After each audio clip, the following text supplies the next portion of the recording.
আসসালামু আলাইকুম। কেমন আছেন সবাই? আশা করি ভালো আছেন। আল্লাহর রহমতে আমিও অনেক ভালো আছি। আবারও চলে আসলাম আপনাদের মাঝে আমার আরেকটি নতুন ব্লগ নিয়ে। প্রতিদিনের মতন এই তো সকালের কাজগুলো নিয়ে আপনাদের সামনে হাজির হয়ে গেছি। কিন্তু আজকের ব্লগটা আর কি একটু অন্য টাইপের করব, যে আমি 2 বাচ্চা নিয়ে কিভাবে আমার সংসারের কাজগুলো টাইম মেনটেন করে থাকি, ওইটাই আর কি শেয়ার করব। আশা করি একটু হলেও আপনাদের আর কি কাজে লাগবে। যাদের আর কি ছোট বাচ্চা আছে, একটা স্কুলে পড়ে আর একটা হচ্ছে ছোট বাসায়, দুইটাকে আর কি নিয়ে কিভাবে দিনের কাজগুলো করে থাকি। দুপুরের রান্না বান্নার সাথে বাচ্চা কাচ্চা, আবার ছোটটাকে খাওয়ানো, সাথে বড়টাকে স্কুলে নিয়ে যাওয়া আনা, সব মিলিয়ে আর কি আজকের ভিডিওতে থাকছে। আশা করি আপনাদের ভালোই লাগবে। এই তো হুমায়রাকে সকালে ঘুম থেকে উঠিয়ে নাস্তা করিয়ে ও স্কুলে চলে গেছে। ও মেবি 9:45 দিকে আর কি স্কুলে চলে যায়। তারপর আমি রাফামণিকে আর কি নাস্তাটা করাই। আর নাস্তা করানোর পর থেকে হয় হচ্ছে আমার এই যে রুটিন মাফিক আর কি টাইম মেনটেন করে আর কি কাজগুলো করা। টাইমের ভিতরে যদি কাজটাকে করা যায় তাহলে নিজেরও অনেকটা কাজ এগিয়ে আসে, সাথে সাথে হচ্ছে সংসারের কাজগুলো আর কি সুন্দর গুছিয়ে নেওয়া যায়। আর বাচ্চা কাচ্চারও আর কি কোনো যত্নের আর কি ত্রুটি হয় না। আর আমি হচ্ছে সব সময়ই আর কি একটা টাইমের ভিতরে কাজগুলো করে নেওয়ার চেষ্টা করি। এতে করে আমার কেন জানি মনে হয় আমি কাজগুলো খুব সহজে আর কি গুছিয়ে নিতে পারি। আর বাচ্চাদেরও খুব সহজে আর কি যত্ন নিতে পারি। আর এখন হচ্ছে এই যে কথা বলতে বলতে আমি আমার বিছানাটা গুছিয়ে নিলাম। মনে হয় কি যে ফার্স্টেই যদি রান্নাঘরে চলে যাই তাহলে আমার ঘরের যে কাজগুলা পড়ে থাকে ওগুলা আর কি করা হয় না, এলোমেলো লেগে যায়। এর জন্য আমি ফার্স্টে আমার দুইটা যেহেতু রুম দুইটাকে সুন্দর মতো গুছিয়ে নিই। আর এই যে রাত্রে যে কাঁথা আর কি নিচে গায়ে দিছিলাম, ওইটা আর কি এই যে একটা নির্দিষ্ট জায়গায় রেখে দিয়ে বাস করে, এতে করে আবার যখন আর কি প্রয়োজন পড়বে এই জায়গা থেকে আর কি নিতে পারবো। বিছানায় রাখলে আর কি বাচ্চা কাচ্চা এলোমেলো করে ফেলে। এমনিতেই তো দিনে 2-3 বার আর কি আমার বিছানা ঝাড়তে হয়। তারপরেই তো আমার বিছানাটা ঝেড়ে এখন মেয়ের ঘরে চলে এসেছি। সকালে ঘুম থেকে উঠে আর কি হুমায়রা এই রুমে আর কি পড়াশোনা করে। আর 8টার দিকে আর কি ম্যাম আসে, ম্যাম 9টা পর্যন্ত পড়ায়। তখন আর কি এই বিছানায় আর কি পড়ানো হয়। আমার পড়ার টেবিলটা যেহেতু ছোট মেয়ের, এর জন্য আর কি পড়ার জায়গা হিসেবে এই বিছানায় পড়ায়। আর বিছানায় যেহেতু বই এলোমেলো থাকে, সাথে কাপড় চোপড় সব মিলে আর কি অনেকটা এলোমেলো হয়। এই জন্য যখন আর কি হুমায়রা স্কুলে চলে যায় তখন আমি এই ঘরটাকে গুছিয়ে নিই ভালো করে। আর এই ঘরটায় সকালে একটু বেশি এলোমেলো হয়, আর সারাদিনে এই ঘরে বেশি আসা হয় না। আর বিছানার পরে এই যে চলে এসেছি পড়ার টেবিল গুছাতে।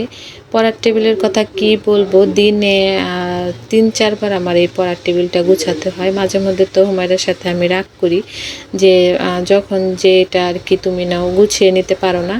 কিন্তু কে শুনে কার কথা, ও তো আর গুছায় না, আমাকেই গুছাইয়া রাখতে হয়। এই জন্য এই যে বকবক যতই করি না কেন কোনো লাভ নেই, মেয়ে এইভাবেই রাখবে। আর এই তো এই যে এক সাইডে খাতাগুলা রাখছি। যত বড় হচ্ছে তত কিন্তু পড়ার মানে চাপও বাড়ছে, সাথে সাথে খাতা কলমও বাড়ছে। টেবিলটায় জায়গা হয় না এখন। আর এই সাইডে এই যে আমি বইগুলা রেখে দিছি, যাতে যখন আর কি পড়তে বসবে খুব সহজেই যাতে ও পেয়ে যায় দরকারি জিনিসগুলা। আর নিচে যে জায়গাটা আছে ওইটার ভিতরে বাতিল খাতাগুলা রাখছি। এখন তো ফেলে দেওয়া যাবে না, যখন আর কি বার্ষিক পরীক্ষা শেষ হবে তখন আর কি ওই খাতাগুলো আর কি ফেলে দিব।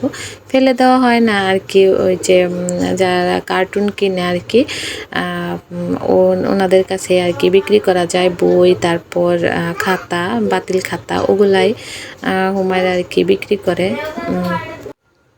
আর এই পর্যন্ত যারা আমার ভিডিওটা কন্টিনিউ করেছে তাদের উদ্দেশ্যে আমি বলবো, প্লিজ একটা লাইক দিয়ে দিবেন।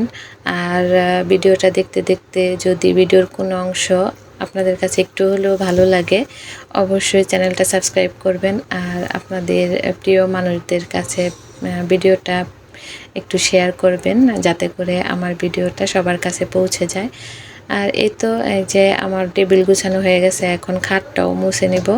এইভাবে আর কি আমি প্রতিনিয়ত কাজ করে থাকি। আমি কিন্তু এর আগের ভিডিওতে আমার মেয়ের ঘরটাকে ডিপ ক্লিন করার একটা ভিডিও দিয়েছি। তবুও আমি যখনই আর কি প্রতিদিনই আমি বিছানার সাথে সাথে হচ্ছে এই যে ফার্নিচারগুলো মুছে নেই, এতে করে আমার কাজগুলো অনায়াসে সহজে হয়ে যায়। আর আমার মাসব্যাপী বা 15 দিন পর পর আমার কোনো কষ্ট করে ডিপ ক্লিন করতেও হয় না।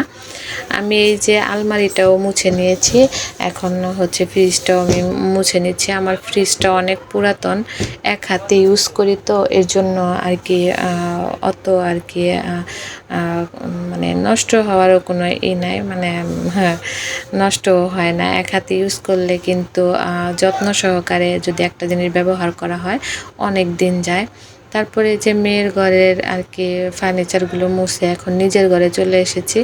এই যে এই কর্নারটা আর কি আমি সব সময় আর কি সব কর্নারে আর কি গুছিয়ে রাখার চেষ্টা করি, কিন্তু এই যে সামনে যে কর্নারটা, এটা আমি একটু বেশি করে সুন্দর করে গুছিয়ে রাখি। এটা সামনের যে দেয়ালটা, এই দেয়ালটা ফাঁকা, ইচ্ছা আছে যে এই কর্নারের দেয়ালটা আমি সুন্দর করে সাজাবো। আর এই যে ঝুড়ির ভিতরে আমি অনেকগুলো আর কি দরকারি জিনিস রাখছি।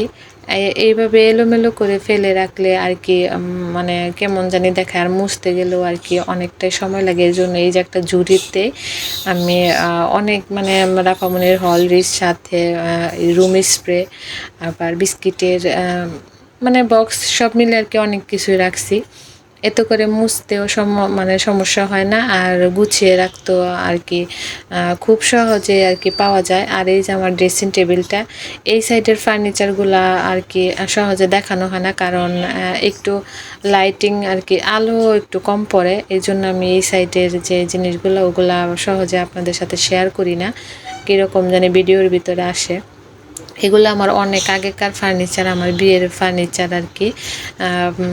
অনেকগুলোর আর কি তালা নষ্ট হয়েছে। আর আমার যেহেতু ওপেনলি আর কি রান্নাঘর, এর জন্য আমার ওভেন, তারপর রাইস কুকার সব ঘরের ভিতরে এনে রাখতে হয়। আর এই যে আমার ওয়াল ক্যাবিনেট, এটার ভিতরে আর কি আমার প্রয়োজনীয় অনেক শখের সব কিছুই আর কি জিনিসগুলো আছে। আমার যে মানে দরকারি রান্নার যে রান্না করার জন্য ফ্রাই প্যান, তারপর প্রেশার কুকার, মানে ইউনিক টাইপের রান্না করার জন্য। আগেকার দিনের মা চাচিরা তো হাঁড়ি পাতিলে রান্না করতো, কিন্তু আধুনিক যুগে তো এসে আমরা এখন ফ্রাই প্যান ইউজ করি, প্রেশার কুকার ইউজ করি, সবই আছে। কিন্তু আমার তো খোলামেলা রান্নাঘর, এর জন্য আমি সব কিছু আর কি ওইভাবে বের করে রাখতেও পারি না। যখন যেটা প্রয়োজন হয় তখন আর কি আমি ওগুলা বের করি, আবার সুন্দর করে রেখে দিই। জিনিসগুলো যদি যত্ন সহকারে আর কি ব্যবহার করা হয়, পুরাতন জিনিসেও কিন্তু অনেক উজ্জ্বল আসে। আর এই তো খাটটা মুছে আমি এখন আমার মেয়ের ওয়ার্ড্রোবটাও মুছতে আসছি। এটাও আমি অনেক শখ করে কিনছি। আমার আফামনি যখন আর কি হয়েছে তখন একটা বেবি ওয়ার্ড্রোব আর কি কেনার দরকার ছিল, এই জন্য আর কি এই ওয়ার্ড্রোবটা কিনছি। এই ওয়ার্ড্রোবটা কিন্তু সত্যি অনেক সুন্দর, আর মুছে রাখলে আরও বেশি সুন্দর লাগে। আমি সবসময় সব কিছু আর কি খুব যত্ন করে রাখার চেষ্টা করি, আমার ফার্নিচারগুলোর সাথে আমার দরকারি জিনিস যেগুলো আছে যত্ন করে রাখলে খুব সস্তা জিনিসও কিন্তু অনেক দিন টেকসই হিসেবে মানে ব্যবহার করা যায়। আর শখের জিনিসগুলো আর কি নষ্ট কম হয়। আর এইদিকে এই যে ফার্নিচারগুলো আমার মোছা হয়ে গেছে, সাথে হচ্ছে বিছানাও আমি গুছিয়ে ফেলছি। এখন ঘরটাকে একদম ঝাড়ু দিয়ে মুছে নিব, কারণ এইভাবে যদি মানে টাইম মেনটেন করে 2-3 ঘন্টার ভিতরে কিন্তু সব কাজগুলো করে নেওয়া যায়। এলোমেলো করে করলে সারাদিনেও কাজ শেষ হবে না, এতে করে নিজেরও আর কি এলোমেলো লেগে যায়, সাথে বাচ্চাদেরও আর কি খাওয়ানো গোসল সব কিছু আর কি এলোমেলো লেগে যায়। আর এখন এই যে ভালো করে আমি ঘরটাকে ঝাড়ু দিয়ে নেব। আমার ফার্নিচার যেহেতু একটু বেশি, তারপর ঘরটাও ছোট, এই জন্য একটু কোনা দিয়ে ঝাড়ু দিতে একটু সময় লাগে। সব কিছু সরিয়ে আর কি আমি ঝাড়ু টাড়ু দিয়ে নিই। আর হঠাৎ করে মনে পড়ছে যে দুপুরে রান্না বান্না করব, এই জন্য আর কি মাছ মাংস যাই রান্না করি না কেন ভিজিয়ে রাখি, তারপর বাকি কাজগুলো করব। আর মাছ মাংস তো একটু ভিজিয়ে রাখতে হয়, তা না হলে তো রান্না করা যায় না। এর জন্য আমি একটু আগেই বের করে রাখি। এখন আজকে রান্না করব হচ্ছে মুরগি রান্না করব, সাথে মাছ রান্না করব।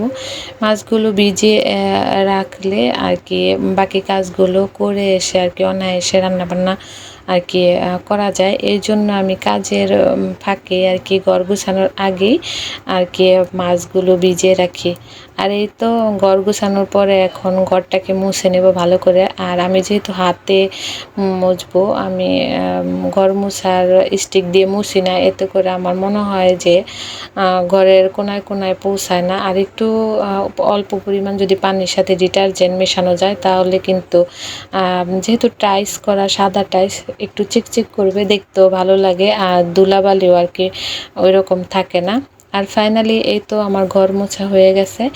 আর সারা ঘর আর কি এখন গোছানো হয়ে গেছে। খুব অল্প সময়ের ভিতরে কিন্তু আমি কাজগুলো করে নিছি। আমি প্রতিদিন এইভাবে রুটিন করে আর কি আমার কাজগুলো করি। এতে করে আমি খুব সহজে আর কি আমার কাজগুলোকে সেরে নিতে পারি। 2টা ঘর আমি খুব যত্ন সহকারে গুছিয়ে নিছি। এই যে আমার ঘর 2টা কেমন লাগছে গুছালাম। এখন এই তো হঠাৎ করে মনে হলো যে ব্যালকনিতে কতগুলা কাপড় ছিল, ওগুলাকে এখন ভাঁজ করে নেব। কালকে আর কি কাপড়গুলো আর কি শুকা দিছিলাম, দুপুরে গোসল করে আর কি শুকা দিছি। আমার যেহেতু ব্যালকনিটা ছোট, কাপড় শুকাইতে একটু সময় লাগে, এর জন্য আর কি পরের দিনই তুলতে হয়। আর এই যে যার যার ড্রয়ারে আর কি রেখে দিলাম কাপড়গুলো। আর ঘরের কাজ শেষ করে এখন চলে আসছি সোজা রান্না করে মানে রান্না করব বলে। এই তো আজকে রান্না করব হচ্ছে কচু দিয়ে ইলিশ মাছ, সাথে হচ্ছে চিকেন রান্না করব বাচ্চাদের জন্য, ওরা একটু মাছ কমই পছন্দ করে। আর এই কচুগুলা আমি এখন একটু ভাপ দিয়ে নিব। কচু রান্না করার আগে আমি সবসময় একটু ভাপ দিয়ে নিই। আর জানি না কে কীভাবে রান্না করে। আর এই কচুগুলা হচ্ছে আমার মামি ওই দিন আনছে। আমার মামি নিজের হাতে এই কচুগুলা আর কি বুনছে। নিজের হাতে রোপণ করে কোনো কিছু খেতে পারলে খুবই আনন্দিত লাগে, আনন্দ লাগে মনের ভিতরে। আর এগুলা কিন্তু একদম পিওর। এখনকার দিনে কিন্তু ভেজালে মানে সব জায়গায় আর কি ভেজাল, চারপাশে ভেজাল মুক্ত না কোনো কিছুই। কিন্তু এই যে আমি যে কচুগুলা রান্না করবো একদম নির্ভেজাল পিওর খাবার এগুলা আর কি শরীরের জন্য কোনো আর কি ক্ষতি না, উল্টা আরও পুষ্টিকর একটা খাবার। আর এখন এই যে কচুগুলাকে আমি ভালো করে একটু ধুয়ে নিলাম। এর আগেও অনেকক্ষণ আমি ধুয়ে নিছি, ভালো করে সিদ্ধ করে এখন ঝরা দিয়ে নিছি। আর কচু যেহেতু রান্না করব, আস্ত একটা রসুন আমি থেতলে নিছি, পেঁয়াজের সাথে ভালো করে লাল লাল করে ভেজে তারপর মশলার সাথে কষিয়ে নেব। কচু রান্না করলে আমি সব সময় একটু আলাদা রসুন থেতলে নিই। আর এই যে ভালো করে পেঁয়াজ মরিচটা ভালো করে মশলার সাথে কষিয়ে এখন মাছটাকেও আমি কষিয়ে নেব। যেহেতু কচু আর কি রান্না করব, এর জন্য ইলিশ মাছের মাথা আর লেজটাই আমি করছি, বেছে নিছি, ভেঙে রান্না করব আর কি। আর মাছটাকে একটু এই ফাঁকে আমি কষিয়ে নেব। আর এই তো আমার মাছটা কষানো হয়ে গেছে। এই ফাঁকে কিন্তু আমি ঘরে রাফামণিকে গোসলখানায় বসায় রাখাইছি। রাফামণির গোসলের টাইমও হয়ে গেছে। ইদানিং আবার রাফামণি কেন জানি একা একা গোসল করতে চায় আর কান্না করে। আমার বাচ্চার মতন কার কার বাচ্চা এইরকম একা একা গোসল করতে চায় অবশ্যই কমেন্ট করে জানাবেন। এর জন্য আমি কিছুক্ষণ টয়লেটে বসায় রাখি পানি আর কি দিয়ে, ও একটু খেলা করে, এতে আমারও অনেকটা কাজের হেল্প হয়। আর আমি ওকে বসায় রাখা এই যে কচুটা আর কি এখন ইলিশ মাছের ভিতর দিয়ে দিলাম। এখন ঢেকে দিব, এইটার ভিতরে এক্সট্রা আর কোনো পানি দিব না। এটার ভিতরে অল্প একটু পানি উঠবে, এই যে দেখেন এই পানি দিয়ে আমি অল্প আঁচে রান্না করে নিব, এতে করে আরও মজা হয়। আলাদা পানি দিলে কেন জানি একটু পানছে লাগে আমার কাছে, এর জন্য আমি এইটার ভিতর থেকে যতটুকু পানি ওঠে ওইটুকু দিয়ে অল্প আঁচে আর কি রান্না করে নেব। এতে করে আমার কাছে মনে হয় যে অনেক মজা হয়। আর এই তো আমার পাকনা বুড়ি এখনও বসে আছে, উঠতেই চায় না। গোসল করতে গেলে সারা দিন যদি বলি যে তুমি গোসল করো, তাই উনি হ্যাপি। উনি এইভাবে বসে থাকবে, আমাকে বলবে যে আম্মু তুমি রান্না করো, আমি আমি একাই গোসল করতে পারি। আর এই তো আমি রাফামণিকে মানে এখন রাফামণি আসবে না, এখনও আর কি বসে আছে। ভাবলাম কি যে একটু তাহলে তরকারিটা বসাই দিয়ে আসি। আর আমার রাফামণির একটা স্বভাব হয়েছে যে ও যতক্ষণ গোসল না করাবো ততক্ষণ পর্যন্ত ও ঘুমাবে না, কিন্তু গোসল করানোর পরপরই ওর এত পরিমাণ ঘুম পায়, শুধু কান্না করে। এর জন্য আমি সবসময় আমার কাজগুলোকে গুছিয়ে রেখে তারপর রাফামণিকে ফ্রেশ করি, কিন্তু টাইমের ভিতরে আর কি। আমি 10টা থেকে 1টার ভিতরে আমার কাজগুলোকে কমপ্লিট করার চেষ্টা করি। রাফামণিকে এই তো এখন মোছানোর পরে আর কি রাফামণিকে খাওয়াবো, তারপর আর কি রাফামণিকে ঘুম পাড়াবো। রাফামণি কিন্তু এখনও কান্না করছে, গোসল করার মানে গোসল আরও করবে। মানে গোসল করতে গেলে উঠতেই চায় না পানির থেকে। কার কার বাচ্চা এরকম করে অবশ্যই কমেন্ট করে জানাবেন। কিন্তু কি করার, আমার তো একটা টাইমের ভিতরে আর কি চলতে হবে। আবার এমনি তো আবার অত বেশি গোসল করলে ঠান্ডা লেগে যাবে, সব দিকে আর কি প্রবলেম। আর এই তো মোছানো হয়ে গেছে, এই ফাঁকে আমার রান্নাগুলোও কমপ্লিট হয়ে গেছে। এই যে আমার রান্না, এই যে ফার্স্টে হচ্ছে যে কচু রান্না করছিলাম ইলিশ মাছ দিয়ে। এটা হচ্ছে খেতে অনেক মজা, খাওয়ার পরে তো ভিডিওটা আর কি ভয়েস দিয়েছি ভিডিওতে। আর এই যে হচ্ছে মেয়েদের জন্য চিকেন রান্না করছি আলু দিয়ে। আলু হচ্ছে রাফামণি খায় আর চিকেন খায় হচ্ছে হুমায়রা। আর এই যে ভাত রান্না হয়ে গেছে। এই ফাঁকে আমার রাফামণিও ঘুমিয়ে পড়েছে। আজকে হুমায়রাকে আনতে ওর দাদু গেছে, ওর দাদু ইদানিং হুমায়রাকে দিতেও যায় আবার আনতেও যায়, এতে আমার অনেক হেল্প হয়, না হলে আরও সময় ব্যয় হয়ে যেত। এখন আমি গোসল করব, নামাজ পড়বো, খাবো, আবার হুমায়রা চলে আসবে। ওয়েদারটা একটু মেঘলা, আবার রোদ ওঠে। আর আজকের ভিডিওটা কেমন লাগলো অবশ্যই কমেন্ট করে জানাবেন। ভালো লেগে থাকলে লাইক কমেন্ট শেয়ার করে আমার পাশেই থাকবেন। আমিও সবার সুস্বাস্থ্য কামনা করে আজকের ভিডিওটা শেষ করছি। আসসালামু আলাইকুম।